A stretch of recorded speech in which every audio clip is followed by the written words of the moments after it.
Assalamualaikum warahmatullahi wabarakatuh. Alhamdulillahirabbil alamin wassalatu wassalamu ala sayidina Muhammadin wa ala alihi wa sahbihi ajma'in. Amma ba'd. Insyaallah kita lanjutkan pembahasan dari kitab Syarah Manhajus Salikin karya Manhajus Salikin karya Syekh Sa'di rahimahullah dan syarahnya dari Syekh Al-Qusayyir hafizahullah taala, di mana kita sampai pada pembahasan tentang sholat jenazah, ya, salah satu dari 5 hal yang kita lakukan ketika mengurusi jenazah. Yang pertama adalah memandikannya, yang kedua mengkafaninya, yang ketiga mensolatinya, yang keempat mengantarkannya ke kuburan, dan yang kelima menguburkannya. Penulis berkata, Syekh Sa'di rahimahullah, beliau berkata, wa sifatus salati alaihi ayyukabbira fayaqra'u al-Fatihah. Tata cara salat jenazah itu adalah kita mengucapkan takbiratul ihram, kemudian membaca surat Al-Fatihah. Yaqra'ul Fatihah li'anna Ibn Abbas shalla ala janazatin faqara'a bi Fatihatil kitab. Maka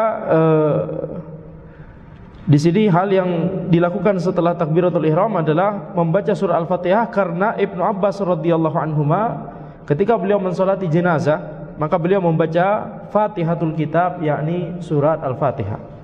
Wa qala li ta'lamu anha sunnah, dan beliau berkata agar kalian mengetahui bahwa itu adalah sunnah. Akhrajahu Al-Bukhari. Wa an Ummi Syarik Al-Ansariyah radhiyallahu anha qalat amarona Rasulullah sallallahu alaihi wasallam an naqra 'alal jinazah bi Fatihatil Kitab. Ummu Syarik Al-Ansariyah berkata bahwa Rasulullah sallallahu alaihi wasallam memerintahkan kami untuk membaca ketika salat jenazah, membaca surah Al-Fatihah. Dikeluarkan oleh Ibnu Majah. Wa qala Ibnu Hajar fi talkhis fi isnadihi dha'fun yasir. Ya, Ibnu Hajar Al-Asqalani rahimahullah, beliau berkata dalam kitab At-Talkhisul Habir bahwa dalam sanad ini ada yakni kedhaifan yang sedikit. Ada kedhaifan yang sedikit, akan tapi masih bisa dijadikan sebagai hujjah. Taib. Kemudian kita lihat di sini, ini berarti takbir yang pertama, ya, karena salat jenazah itu adalah yakni ada 4 takbir yang diucapkan ketika melaksanakan sholat jenazah. Taib. Maka di sini kita lihat, ya, jadi yang pertama diucapkan setelah takbiratul ihram adalah surat Al-Fatihah. Nah, sekarang dalilnya apa? Dalilnya kita lihat adalah perkataan Ibnu Abbas, ya, radhiyallahu anhuma. Kemudian hadis dari Ummu Syarik Al-Ansariyah. Ini perkataan Ummu Syarik, akan tapi beliau mengucapkan bahwa Nabi Muhammad sallallahu alaihi wasallam bersabda, begitu ya. Ini menunjukkan apa? Menunjukkan bahwa ini adalah, nah, ini ada perintah dari Nabi Muhammad sallallahu alaihi wasallam. Baik, sekarang kemudian kita membahas apa yang dilakukan setelah membaca surah Al-Fatihah. Tsumma yukabbir, kemudian takbir, yakni takbir yang kedua, fa yusalli 'ala Nabi sallallahu alaihi wasallam. Kemudian mengucapkan salawat kepada Nabi Muhammad sallallahu alaihi wasallam setelah takbir yang kedua. Tsumma yukabbir fa yad'u lil mayyit, kemudian bertakbir yang ketiga dan berdoa kepada mayit tersebut, berdoa kepada mayit tersebut. Tsumma yukabbiru fa yusalli 'ala Nabi sallallahu alaihi wasallam lima rawa Abu Umamah annahu akhbarahu rajulun min ashabin Nabi sallallahu alaihi wasallam anna sunnah fi sholati 'ala al-janazah ay yukabbira al-imam. Tsumma yaqra'u bi Fatihil kitab ba'da takbiratil ula sirran fi nafsihi. Tsumma yusalli 'ala an-nabi wa yukhlisu ad-du'a lil janazah fi at-takbirat la yaqra'u fi syai'in minhun tsumma yusallimu sirran fi nafsihi. Akhrajahu Syafi'i wal Hakim wa qala sahihun ala syarti syaikhain.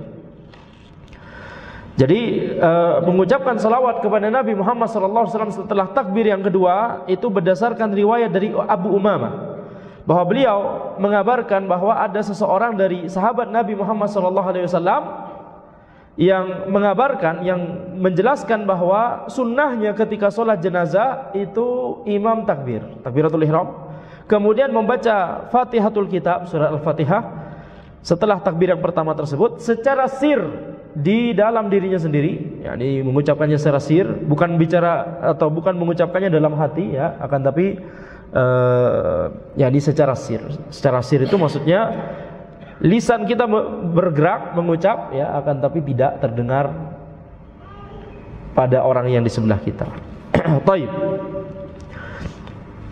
Tsumma yusalli 'alan nabi. Kemudian setelah takbir yang kedua, maka kemudian mengucapkan salawat kepada Nabi Muhammad SAW. Kemudian setelah itu takbir yang ketiga, kemudian mengucapkan doa kepada atau untuk jenazah tersebut, doa kepada Allah untuk jenazah tersebut. La yaqra'u fi syai'in minhun, tidak mengucapkan hal yang lain selain hal tersebut di antara takbir-takbir yang ada pada salat jenazah. Tsumma yusallimu sirran fi nafsihi, kemudian dia mengucapkan salam secara sir ya, yakni setelah takbir yang keempat. Setelah takbir yang keempat kemudian mengucapkan salam. Ya, ini riwayat dikeluarkan oleh Asy-Syafi'i dan Al-Hakim. Wa qala sahihun ala syartis syaikhain. Al-Hakim berkata bahwa hadis ini sahih berdasarkan syarat Syaikhain, Bukhari dan Muslim. Baik. Fayaqul, ya, jadi ini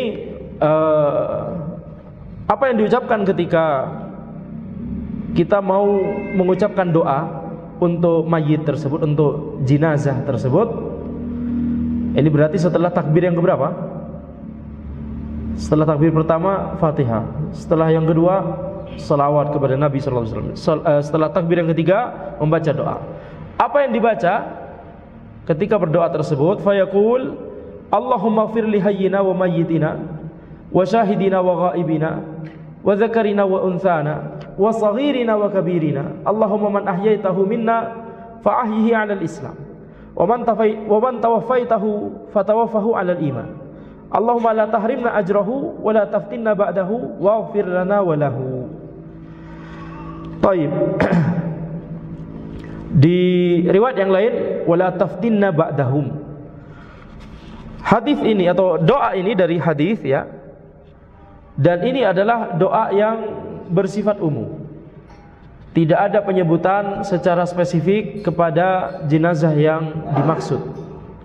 Allahumma fir li hayyina wa mayyitina. Ya Allah, ampunilah orang yang masih hidup dan orang yang sudah meninggal dari kami.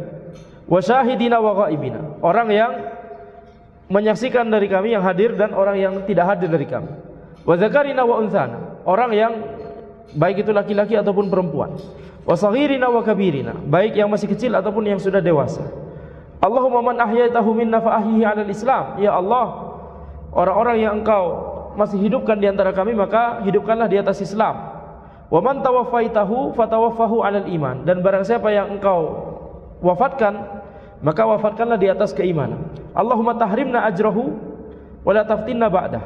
Ya Allah, janganlah halangi kami dari pahalanya dan janganlah uji kami setelahnya. Waghfir lana wa lahu, dan ampunilah kami dan kepadanya. Yani siapa kepadanya di sini? Kepada orang yang kita sebut dari tadi ya, orang yang disebut di dalam doa dari tadi. Yani secara umum kaum muslimin. Allahumma fir li hayyina wa mayyitina, yang masih hidup dari kami ataupun yang sudah meninggal, yang hadir di sisi kami ataupun yang jauh dari kami, baik yang laki-laki dari kami ataupun yang perempuan, baik yang masih kecil ataupun yang sudah dewasa. Dan maka ini ya menunjukkan bahwa doa ini doa umum. Akhrajahu Abu Dawud wa Tirmidzi wa Ibnu Majah an Abi Hurairah. Ya, dikeluarkan oleh Abu Dawud, Tirmidzi dan Ibnu Majah dari sahabat Abu Hurairah radhiyallahu anhu. Walam yarwi Tirmidzi akhirahu. At-Tirmidzi tidak meriwayatkan bagian akhir dari hadis ini, yakni perkataan waghfir lana wa lahu. Ampunilah kami dan ampunilah dia. Wa huwa fi Abi Dawud wa Ibnu Majah bi lafzi Allahumma la tahrimna ajrahu la tudillana ba'dahu. Adapun di Sunan Abu Dawud dan Ibnu Majah, hadis ini diriwayatkan dengan lafaz, ya Allah, janganlah halangi kami dari pahalanya dan janganlah sesatkan kami setelahnya. Walaysa fihi ma waghfir lana walahu, dan tidak ada potongan terakhir dari doa tadi, waghfir lana walahu, ya, waghfir lana walahu. Baik. Wa akhrajahu Tirmidzi wan Nasa'i min hadithi Abi Ibrahim Al-Ansari an abihi wa laysa fihi qawluhu Allahumma man ahyaitahu minna ila akhir, wa qala Tirmidzi anhu hasan sahih. Ya, diriwayatkan di Tirmidzi juga, kemudian di Nasa'i dari hadis, bukan hadis Abu Hurairah tapi hadis Abu Ibrahim Al-Ansari dari ayahnya. Beliau berkata bahwa Nabi Muhammad SAW bersabda, ya, doa yang tadi, ya, sama, tetapi tidak ada perkataan Allahumma man ahyaitahu minna fa ahyihi 'alal Islam wa man tawaffaitahu fatawaffahu 'alal iman. Tidak ada perkataan ini. Ya Allah, barang siapa yang engkau hidupkan dari kami maka hidupkanlah di atas Islam, dan barang siapa yang wafatkan dari kami maka wafatkanlah di atas keimanan. Tidak ada lafaz tersebut di At-Tirmidzi. Akan tapi lafaz tersebut disebutkan di riwayat yang lain. Intinya, kalau digabungkan seluruh riwayat tersebut maka menjadi doa yang tadi disebutkan. Wa qauluhu Allahumma la tahrimna ajrahu ila akhir, ja'alaha al-muallif ba'da qaulihi Allahumma ighfir lahu warhamhu ila akhir, wa hiya fi sunan min dhimni ad-du'a al-awwal walidha qaddamtuha wa ja'altuha ma'ahu. Di sini perkataan atau ucapan doa Allahumma la tahrimna ajrahu wa la taftinna ba'dahu, ya Allah, janganlah halangi kami dari pahalanya dan janganlah uji kami setelahnya. Maka yakni setelah seseorang dari kalangan kaum muslimin tersebut meninggal dunia, maka ucapan doa ini atau potongan ucapan ini itu sebenarnya oleh Syekh As-Sa'di rahimahullah itu diucapkan setelah doa yang sebentar lagi akan kita sebutkan. Jadi di sini Syekh As-Sa'di di matan Manhajus Salikin itu menyebutkan dua doa. Doa yang pertama yang diawali dengan Allahumma ighfir li hayyina wa mayyitina, ya Allah, ampunilah orang yang masih hidup dari kami dan orang yang sudah meninggal, dan seterusnya yang baru saja kita baca. Ada doa yang kedua yaitu Allahumma ighfir lahu warhamhu wa afihi wa'fu anhu, dan seterusnya sebentar lagi kita baca. Ini doa yang khusus terkait dengan jenazah. Kalau barusan doa yang pertama, doa yang yakni khusus kepada atau umum kepada kaum muslimin. Ya Allah, ampunilah orang yang masih hidup dari kami ataupun orang yang sudah meninggal dari kami dan seterusnya, ya, yang masih kecil ataupun yang besar dari kami, yang laki-laki ataupun perempuan dari kami. Ini doa yang umum. Ini doa yang pertama. Akan tapi nanti ada doa yang kedua yang disebutkan oleh Syekh As-Sa'di rahimahullah, yaitu doa yang khusus kepada Allah Subhanahu wa taala untuk jenazah tersebut. Nah, ini kita lihat, ya, oleh Syekh As-Sa'di kalimat la tahrimna ajrahu, Allahumma la tahrimna ajrahu wa la taftinna ba'dahu, itu disebutkan setelah doa yang kedua. Akan tapi di kitab-kitab hadis kalimat tersebut diucapkan setelah doa pertama. Setelah lafaz yang doa pertama yang Allahumma ighfir li hayyina wa mayyitina. Ya, maka ini menunjukkan bisa jadi ada yakni salah tulis, ya, dari Syekh As-Sa'di rahimahullah. Maka oleh pensyarah di sini Syekh Al-Qusair, beliau mengembalikan ucapan doa tersebut setelah doa yang pertama. Jadi yang tadi kita bacakan itu sudah sesuai dengan apa yang disebutkan di kitab-kitab hadis. Anda bacakan sekali lagi doa yang pertama, yakni doa yang umum. Allahumma ighfir li hayyina wa mayyitina, ya Allah, ampunilah orang yang masih hidup dari kami ataupun yang sudah meninggal dunia, wa syahidina wa ghaibina, yang ada di sisi kami ataupun yang jauh dari kami, wa zakarina wa unthana, baik yang laki-laki ataupun perempuan dari kami, wa saghirina wa kabirina, yang masih kecil ataupun yang sudah dewasa. Allahumma man ahyaitahu minna fa ahyihi 'alal Islam, ya Allah, barang siapa yang engkau hidupkan maka hidupkanlah di atas Islam. Wa man tawaffaitahu tawaffahu 'alal iman, barang siapa yang engkau wafatkan maka wafatkanlah di atas keimanan. Nah, kemudian ada kalimat yang barusan, ya, yang kalimat ini yang tak lagi akan kita sebutkan, ini yang kemudian ditaruh di setelah doa kedua oleh Syekh Sa'di, yaitu Allahumma la tahrimna ajrahu wa la taftinna ba'dahu, Allahumma ighfir lana wa lahu. Ya Allah, janganlah halangi kami dari pahalanya, janganlah uji kami setelahnya, dan ampunilah kami, yakni ampunilah untuk kami dan untuknya. Ini doa yang umum. Adapun doa yang khusus, yakni doa yang kedua, yaitu ini ucapan doa sebagaimana yang diajarkan oleh Nabi Muhammad SAW. Allahumma fir lahu warhamhu wa'afihi wa'fu anhu wa akrim nuzulahu wa wasi' mudkhalahu wa ghasilhu bil ma'i wal thalji wal barad wa naqqihi minadz dzunubi kama yunaqqa thawbul abyad minad danas. Ya Allah, ampunilah dia, warhamhu, berikanlah rahmat kepada dia, wa'afihi wa'fu anhu, ya, bebaskanlah dia dan selamatkanlah dia, ampunilah dia, wa akrim nuzulahu, muliakanlah tempat tinggalnya di alam kubur dan juga di akhirat, wa wasi' mudkhalahu, luaskanlah jalan masuknya untuk dia, pintu masuknya untuk dia, wa ghsilhu bil ma'i wath thalji wal barad, dan sucikanlah dia dengan air, salju dan barad. Barad itu yakni kalau salju sesuatu yang turun dari langit, awalnya adalah bentuk cair, ya, air hujan, tapi kemudian menjadi padat setelah sampai ke tanah, itu salju, betul. Barad sebaliknya. Jadi barad itu yakni dari turunnya dalam bentuk padat, bisa jadi mencair setelahnya, atau bisa jadi masih padat sampai ke tanah. Intinya semuanya ini adalah air, karena salju berasal dari air, barad juga berasal dari air. Sucikanlah dia dengan air dan salju dan barad, wa naqqihi minadz dzunub kama yunaqqa thawbul abyad minad danas, dan bersihkanlah dia dari dosa sebagaimana pakaian putih itu bersih dari kotoran. Ini ucapan doa yang kedua, dan ini adalah doa yang khusus kepada Allah. Kita berdoa kepada Allah mendoakan jenazah tersebut. Akhrajahu Muslim, hadis ini diriwayatkan oleh Muslim. Jadi ucapan doa tersebut disebutkan di hadis yang sahih di Sahih Muslim. Min hadis Auf bin Malik, dari hadis Auf bin Malik, wa fi ziyadah, dan ada tambahan di situ, wa abdilhu daran khairan min darihi, wa ahlan khairan min ahlihi, wa zawjan khairan min zawjihi, wa adkhilhul jannah wa a'idhu min al-'adzabil qabr aw min 'adzabin nar. Ada tambahan lafaz di riwayat Auf bin Malik di Sahih Muslim, yaitu gantilah dia dengan rumah yang lebih baik dari rumahnya ketika di dunia. Ya, berikanlah dia keluarga yang lebih baik daripada keluarganya ketika masih di dunia. Pasangan yang masih lebih baik daripada pasangannya ketika masih di dunia. Dan masukkanlah dia ke dalam surga, dan lindungilah dia dari azab kubur atau dari azab neraka. Ya, ini adalah doa yang kedua. Jadi ini dua doa ini yang kita ucapkan setelah takbir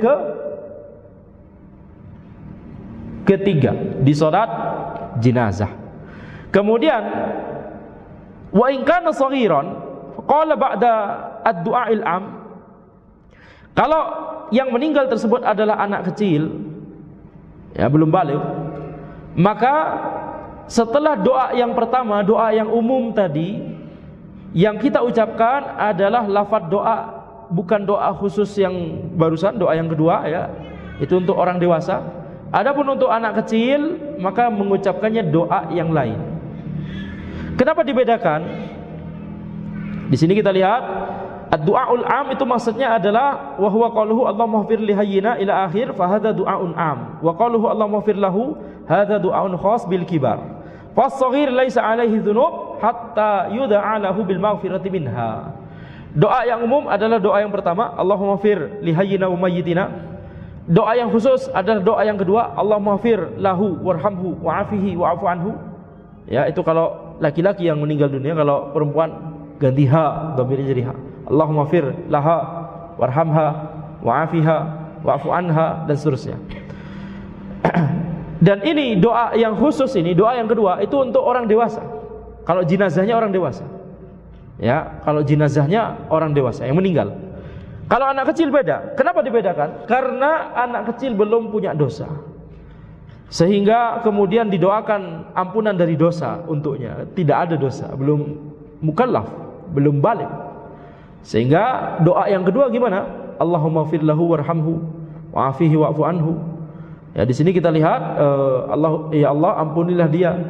Kemudian di akhir hadis, di akhir doa, wa naqqihi minadz dzunub kama yunaqqas thawbul abyad minad danas.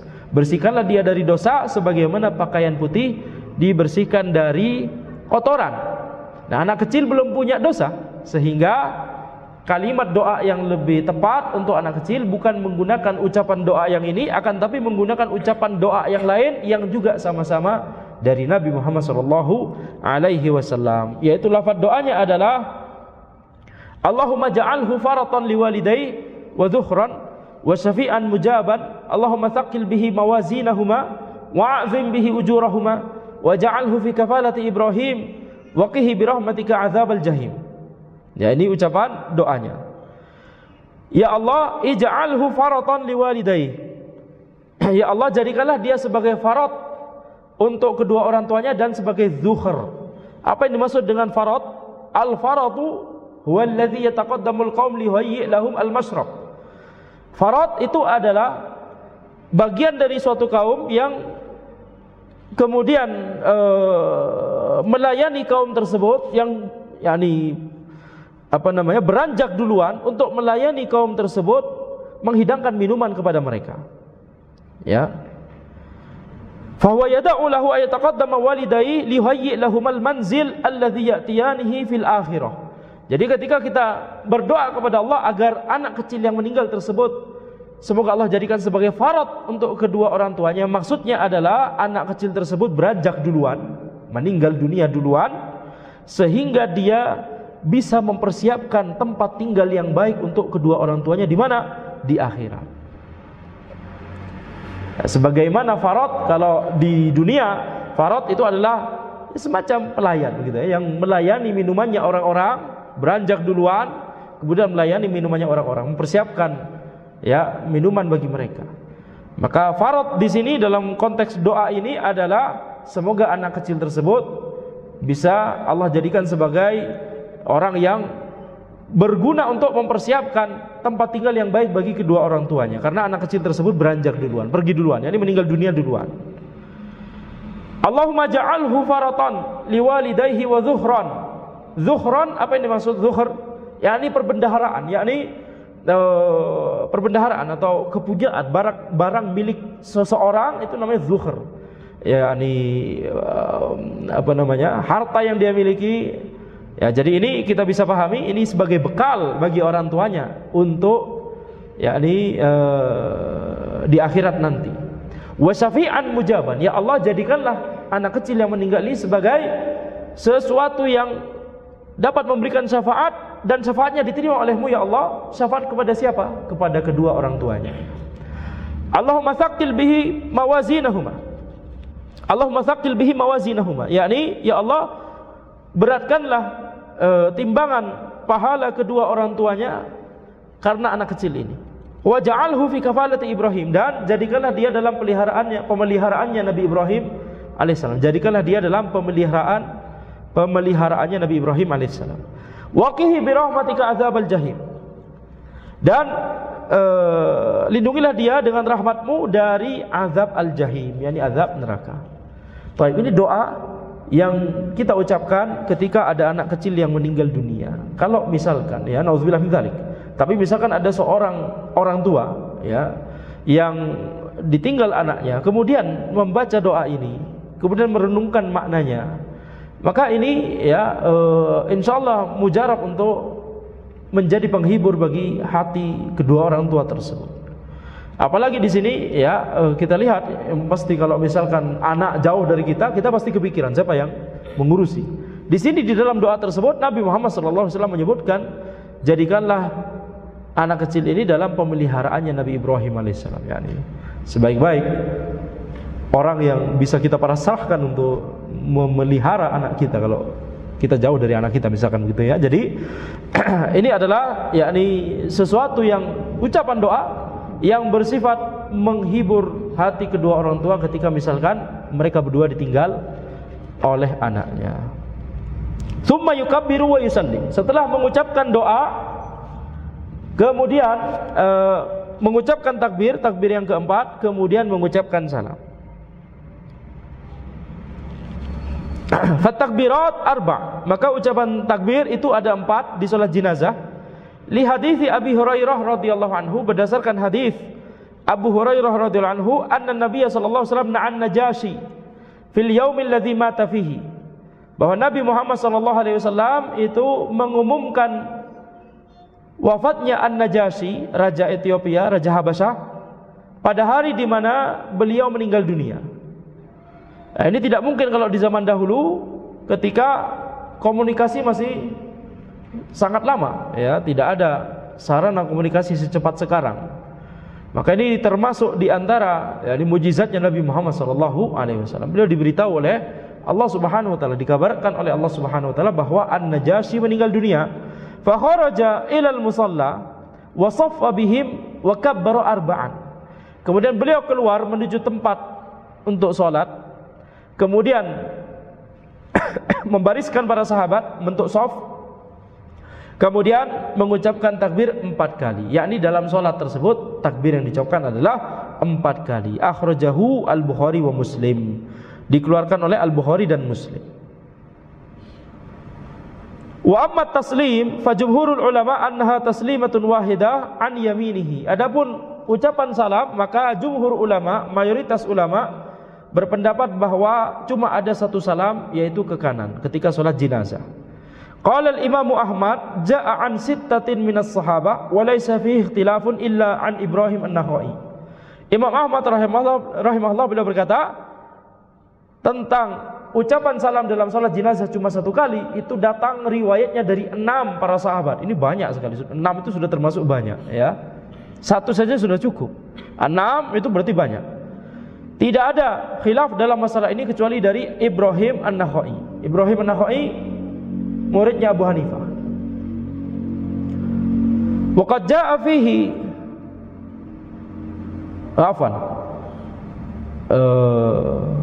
gurunya Abu Hanifah mungkin. Anda kok malah terlupakan timelinenya, ya. Ibrahim an-Nakhai dengan Abu Hanifah duluan mana?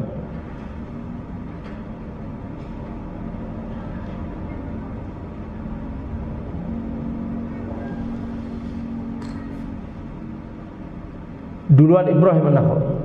Ya, mungkin tidak ada hubungan antara Ibrahim an-Nakhai dengan Abu Hanifah. Ya, mungkin ana yang entah kenapa tercampur. Nanti kita cek insyaallah. Taib, afwan.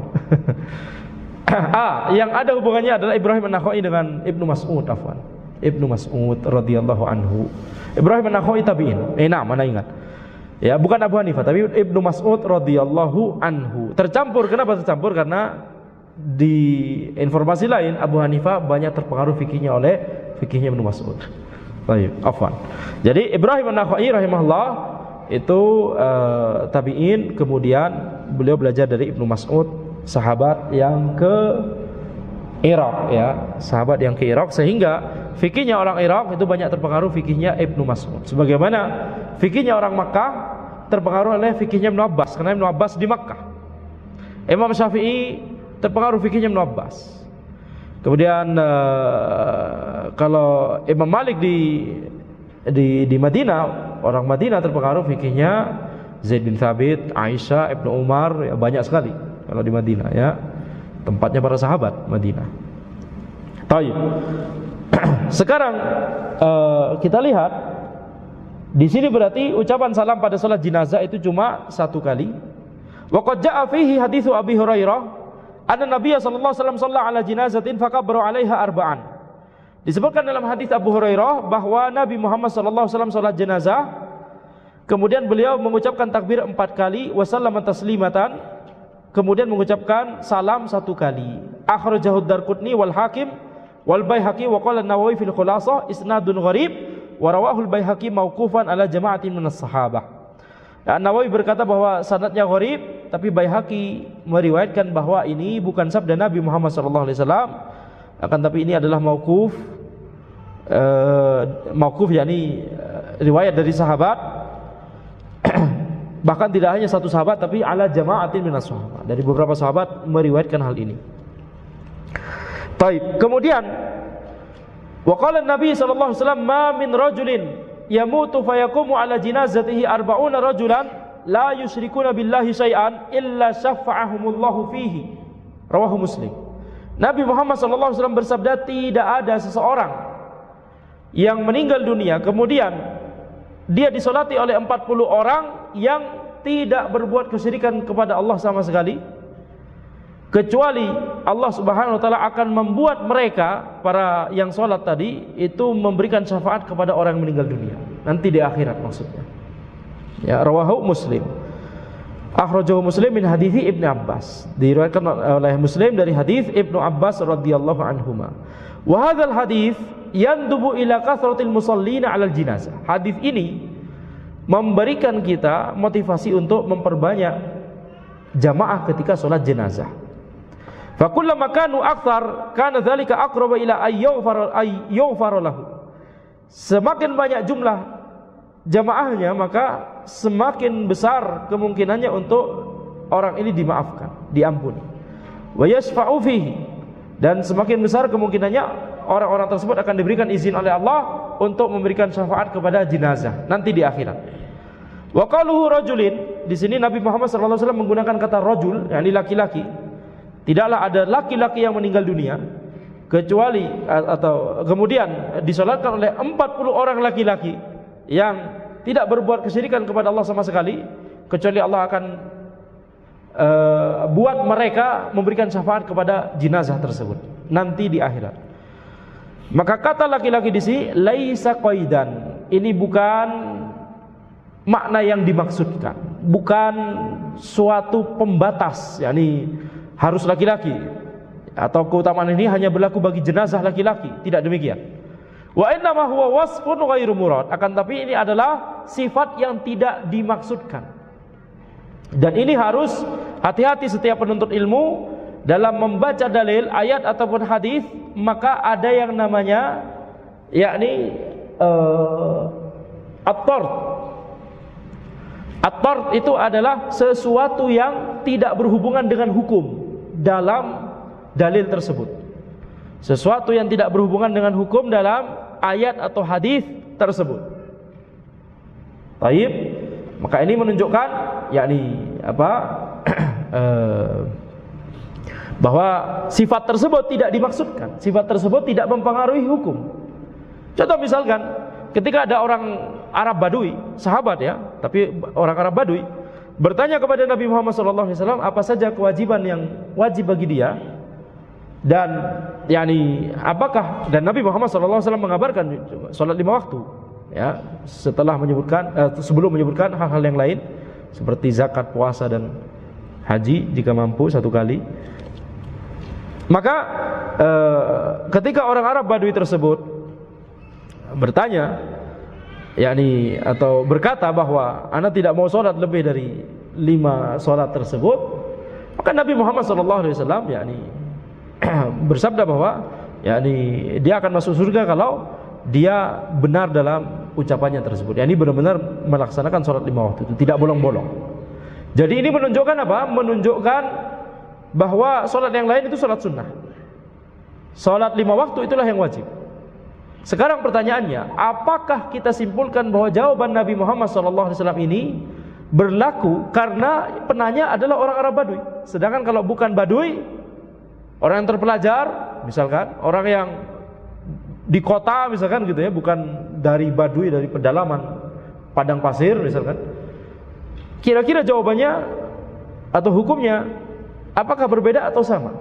Para ulama membahas hukumnya sama. Sifat kebaduyan dari penanya itu tidak mempengaruhi hukum di sini. Betul? Ini namanya ya wasfun tardi. Ini adalah namanya wasfun tardi, sifat yang wasfun tardi, sifat yang itu tidak mempengaruhi hukum. Ada sifat yang mempengaruhi hukum, ada sifat yang tidak mempengaruhi hukum. Ya. Nah, sifat yang mempengaruhi hukum itu biasanya dijelaskan oleh para ulama, dan itu biasanya jelas dari dalilnya, ayat ataupun hadis. Walaupun ada sebagian yang kemudian diperselisihkan, makanya itu akan berujung pada perselisihan di antara para ulama. Apakah hukumnya begini atau begitu ya, gara-gara perselisihan dalam masalah sifat mana yang relevan terhadap hukum yang dimaksud. Nah, di sini kita lihat Nabi Muhammad SAW menyebutkan ma min rajulin yamutu fayaqumu ala jinazati arba'una rajulan.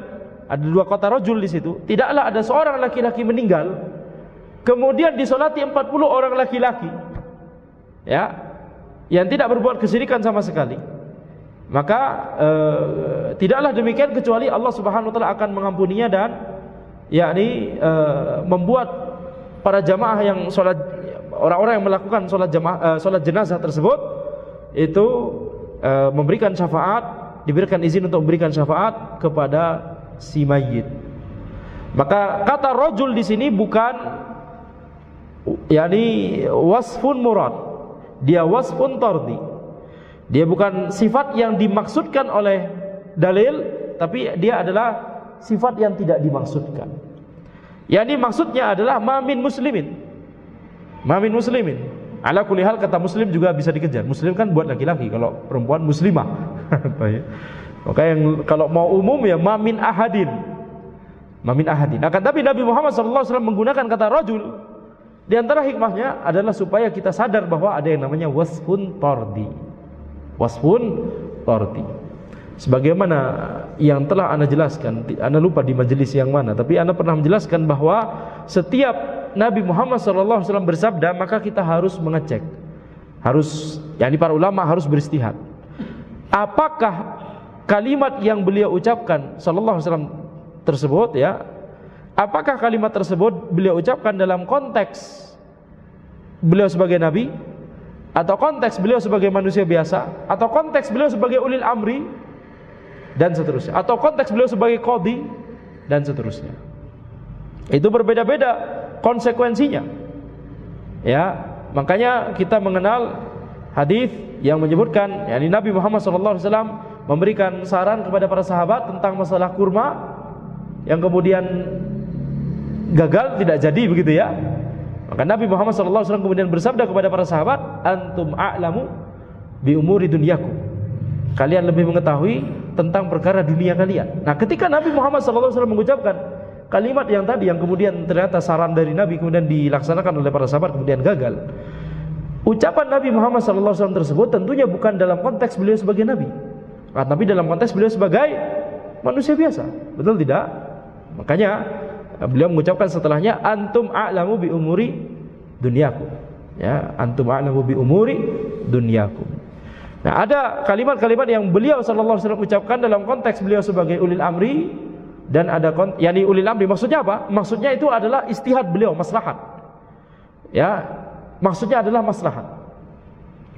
Yakni terkadang dalam masalah yang besar seperti misalkan strategi perang dan seterusnya, misalkan ketika perang Khandaq misalkan, ya, kan Nabi Muhammad SAW bermusyawarah dengan para sahabat dan beristihad, dan beristihad maksudnya yakni bukan dari wahyu, akan tapi beristihad melihat kepada dalil-dalil, melihat kepada apa yang maslahat. Kemudian para sahabat juga dipersilakan untuk memberikan masukannya. Kemudian disimpulkan, taib, untuk perang Ahzab ini kita bikin Khandaq, parit. Maka ini kalimat yang beliau ucapkan dalam rangkaian rapat tersebut itu adalah kapasitasnya beliau sebagai ulil amri, mengajarkan kepada kita bahwa ulil amri itu melakukan sesuatu dengan musyawarah, ya, bertanya kepada ahlinya, kemudian memutuskan, beristihad dalam masalah dunia tentunya, ya, kalau ulil amri, ya, beristihad. Bahkan Nabi Muhammad SAW ketika perang Ahzab itu istihad dalam masalah apa? Masalah dunia, yakni strategi perang, betul? Walaupun Nabi Muhammad SAW juga banyak beristihad dalam masalah din, masalah agama. Ketika itu tidak diturunkan ayat untuk mengoreksi istihad beliau, itu menunjukkan bahwa Allah ridha kepada istihadnya Nabi Muhammad SAW. Taib. Maka kata rajul di sini bukan sifat yang dimaksudkan oleh dalil. Fatadkhulu fihi al-mar'ah, sehingga perempuan juga masuk. Li'anna an-nisaa kunna yusallina 'alal janazah. Kama fi hadithi Abbad bin Abdullah ibn Zubair, karena perempuan juga bisa salat jenazah. Ya. Perempuan juga mendapatkan keutamaan, yakni bisa mendapatkan syafaat ini, dan perempuan juga boleh untuk atau bisa untuk mengerjakan salat jenazah. Seperti hadis Abbad bin Abdullah ibn Zubair, anna Aisyah amarat ayyamurra bi jinazati Sa'ad bin Abi Waqqas fil masjid fatusalli alaih. Bahwa Aisyah radhiyallahu anha, ibunda kita, ummul mukminin, beliau memerintahkan agar jenazahnya Sa'ad bin Abi Waqqas radhiyallahu anhu itu dilewatkan ke masjid, kemudian diletakkan di masjid supaya Aisyah bisa sholat jenazah, ya, mensolati Sa'ad bin Abi Waqqas. Fa'angkaran nasu dzalika 'alaiha. Maka orang-orang, yakni para sahabat yang lain itu mengingkari perbuatannya Aisyah. Bukan mengingkari sholat jenazahnya Aisyah, tapi mengingkari jenazah dibawa masuk ke masjid. Taib. Dari mana hal tersebut? Dari riwayat-riwayat yang lain dari hadis ini. Versi-versi lain dari hadis ini jelas menyebutkan bahwa yang diingkari oleh para sahabat, oleh orang-orang yang lain itu adalah jenazah dibawa masuk ke dalam masjid. Ya mungkin dianggap kurang pantas, gitu ya. Bukan mengingkari Aisyah mensolati jenazah, mensolati jenazahnya Sa'ad bin Abi Waqqas radhiyallahu anhu. Kemudian faqalat, kemudian Aisyah berkata, ma asra'a ma nasiyan nas. Sungguh cepat orang-orang ini lupa. Ma shalla Rasulullah sallallahu alaihi wasallam ala Suhail ibn al-Bayda illa fil masjid, akhrajahu Muslim. Tidaklah Rasulullah sallallahu alaihi wasallam salat jenazah, mensolati jenazahnya Suhail ibn al-Bayda, bukan Suhail bin Amr, beda. Suhail bin Amr bapaknya siapa?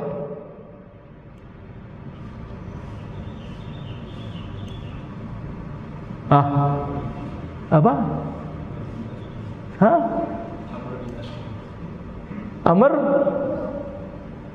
Bukan. Suhail bin Amr bapaknya siapa?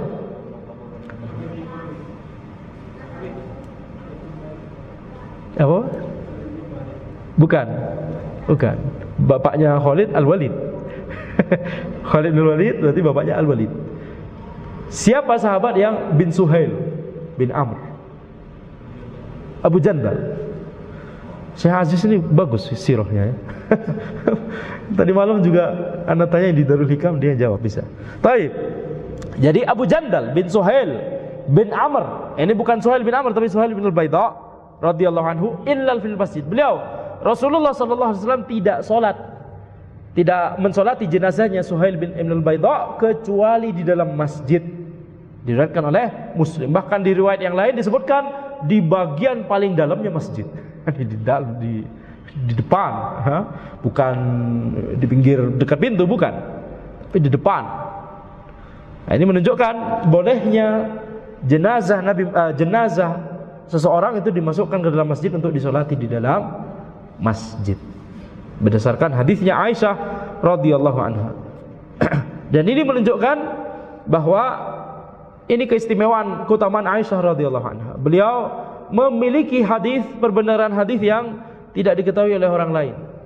Apalagi dalam masalah yang itu dilakukan oleh Nabi Muhammad SAW dalam rumah. Ya, Aisyah adalah istri Nabi Muhammad SAW dan cerdas seperti bapaknya Abu Bakar. Betul? Jadi ini menunjukkan bahwa dan Aisyah salah satu sahabat yang termasuk mukthirun fil fatwa. Sudah Anda jelaskan juga, lupa Anda kita murojaah lagi. Di antara para sahabat, jumlah sahabat itu 100.000 lebih. Ada sekitar 130-an sekian dari sahabat yang berfatwa, menjelaskan masalah fikih, berfatwa dalam masalah kontemporer, fikih kontemporer di zaman itu gitu ya. 130-an saja dari 100-an ribu. Menunjukkan bahwa perkara fatwa itu berat. Tidak semua orang diberikan taufik oleh Allah untuk berfatwa. Ya, menguasai fikih kemudian memiliki basirah dan memahami qawaid syariah dan menerapkannya dalam masalah fikih kontemporer sehingga bisa mengetahui hukum Allah yang Allah ridhoi terkait masalah kontemporer tersebut, masalah yang baru tersebut. Nah, ini tidak semua orang dimudahkan. Ya. Maka cuma 130-an yang diberikan taufik oleh Allah Subhanahu wa taala untuk berfatwa. Di antara 130-an tersebut ada mukthirun, ada mutawassitun, ada mukillun. Ada sahabat yang banyak berfatwa, bisa 1 jilid tebal kalau dikumpulkan fatwanya. Ada yang mutawassitun, ada yang pertengahan jumlah fatwanya, ya mungkin setebal kitab tipis. Dan ada mukillun, yakni para sahabat yang fatwanya cuma satu atau dua mukillun. Berapa jumlah mukthirun, para sahabat yang banyak berfatwa, fatwanya kalau digabungkan bisa 1 jilid? Ada 7. Dari 130-an yang banyak berfatwa 7. Siapa saja 7? Umar, Ali, Aisyah, kemudian Zaid bin Thabit, kemudian 3 Abdullah bin Mas'ud, Abdullah bin Umar, dan Abdullah bin Abbas. Umar, Ali, Aisyah, Zaid bin Thabit, Abdullah bin Umar, Abdullah bin Mas'ud dulu, lebih senior. Abdullah bin Mas'ud, kemudian Abdullah bin Umar, kemudian Abdullah bin Abbas radhiyallahu anhu ajma'in. Perhatikan, huruf depannya ain semua kecuali Zaid. Baik. Huruf depannya ain semua kecuali Zaid. Umar, Ali, Aisyah, Zaid, Abdullah bin Mas'ud, Abdullah bin Umar, Abdullah bin Abbas. Itu 7 yang banyak fatwanya. Yang pertengahan fatwanya 1 jilid tipis, kalau dikumpulkan mungkin sekitar itu. Ada 13 atau sekitar itu lebih ya, 13 sampai 20-an. Sisanya dari 130-an, sisanya mukillun, sisanya fatwanya cuma 1 atau 2. Nah, ini menunjukkan apa? Menunjukkan makin sedikit yang dimudahkan oleh Allah, pintu amalnya dibukakan dalam masalah fikih atau dalam masalah berfatwa dalam masalah fikih. Nah, ini menunjukkan sedikitnya para mustahid yang bisa berbicara dalam, atau yang dimudahkan oleh Allah dalam berbicara dalam masalah kontemporer. Yang banyak, termasuk zaman ini, yang banyak itu adalah yang menukil fatwa para ulama. Seperti kita-kita ya, para penuntut ilmu yang tidak berani untuk berfatwa dalam masalah besar, tapi setelah para ulama berfatwa, kita banyak menyebarkan fatwa tersebut kepada orang-orang, mendakwahkannya begitu ya, mengajarkannya. Tapi siapa yang benar-benar yakni berpikir, beristihad pertama kali, tidak ada orang sebelumnya yang berkata-kata dalam masalah ini, masalah yang baru sama sekali, sedikit. Contohnya misalkan ketika Covid kemarin, ketika kemudian para ulama mustahidin berpendapat kita sholat harus jauh-jauh ini, soft, bahkan sholat Jumat, bahkan jangan dulu di masjid, bahkan sholat jamaah. Itu fatwa yang berani. Setelah fatwa tersebut muncul, baru banyak kemudian orang-orang yang menyebarkan fatwa tersebut. Ini penukil fatwa namanya. Tapi siapa yang berfatwa pertama kali? Itu yang susah. Dan itu yang besar dan berat tanggung jawabnya. Kalau sampai salah, bahaya. Berbicara dalam masalah din berbahaya. Betul? Nah, itu mengapa juga tidak banyak orang yang mau ke arah sana, ya, karena berbahaya sekali. Kecuali orang yang nekat tidak tahu diri, ya. Itu berbahaya sekali kalau kita berbicara dalam masalah din yang itu tidak ada orang yang sebelum kita mengucapkannya kemudian kita mengucapkannya. Ini berbahaya. Yang bermudah-mudahan dalam masalah ini ya berbahaya, bisa yakni setiap ahlul bidah, kenapa mereka terjerumus? Karena mereka bermudah-mudahan. Tidak ada yang mengucapkannya sebelumnya, kemudian mereka terburu-buru mengucapkannya, sehingga apalagi dalam masalah akidah, sehingga kemudian mereka menjadi dhallu wa dhallu, sesat dan menyesatkan orang lain. Baik, jadi berbahaya. Jadi kualitas para sahabat saja, murid langsungnya Nabi Muhammad SAW dari 100.000 lebih, yang banyak fatwanya cuma 7. Coba bayangkan. Dan ini menunjukkan justru bukan kemudian kita semakin menjauhi bidang ini, justru semakin semangat. Karena kalau tidak semangat nanti jumlahnya makin sedikit. Makin yakni makin makin banyak, makin lama waktunya, seiring zaman berlalu semakin banyak masalah kontemporer, Semakin banyak masalah kontemporer. Dan wajib bagi kita untuk yakni mempersiapkan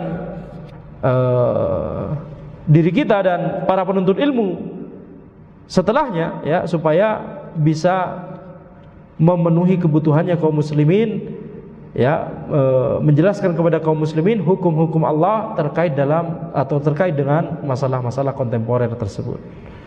Jadi di satu sisi kita sadar bahwa sahabat saja murid langsungnya Nabi Muhammad SAW cuma 7 yang dimudahkan untuk bisa banyak berfatwa. Di sisi lain kita harus semangat untuk mencetak para penuntut ilmu yang bisa menelaah masalah kontemporer. Kita tidak katakan bisa berfatwa, karena masalah fatwa itu besar, ya. Jangan sekali-kali mengklaim bahwa antum adalah mufti, apalagi mengatakan di depan nama antum ada muftinya, begitu ya. Mufti, gitu ya. Antum tidak mufti Andi bisa. Ajib sekali. Atau mufti siapa? Berbahaya. Akan tapi yang kita katakan, kita harus mempersiapkan penuntut ilmu untuk bisa melakukan buhus, penelitian dalam masalah-masalah kontemporer. Nah, penelitian ini namanya penelitian, ada buktinya bahwa antum melakukan penelitian, ada masalahnya yang antum kaji, dalilnya, perkataan para ulama dan seterusnya. Ini silahkan kemudian dipublikasikan, nanti bakal dikritisi oleh, kalau memang perlu dikritisi oleh para ahli yang lain, begitu ya. Jadi harus punya syaja'ah ilmiah, harus punya keberanian ilmiah, tapi di satu sisi jangan nekat. Jangan menjadi orang yang tidak tahu diri, berbicara di luar kapasitasnya. Harus balance antara dua hal ini. Taib.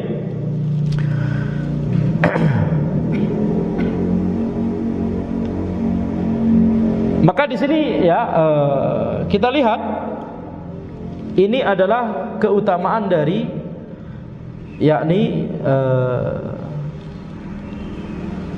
banyaknya orang yang menyolati suatu jenazah. Ada beberapa keutamaan hadis yang menyebutkan keutamaan tentang masalah jenazah. Mungkin itu insyaallah kita bahas di pertemuan berikutnya saja.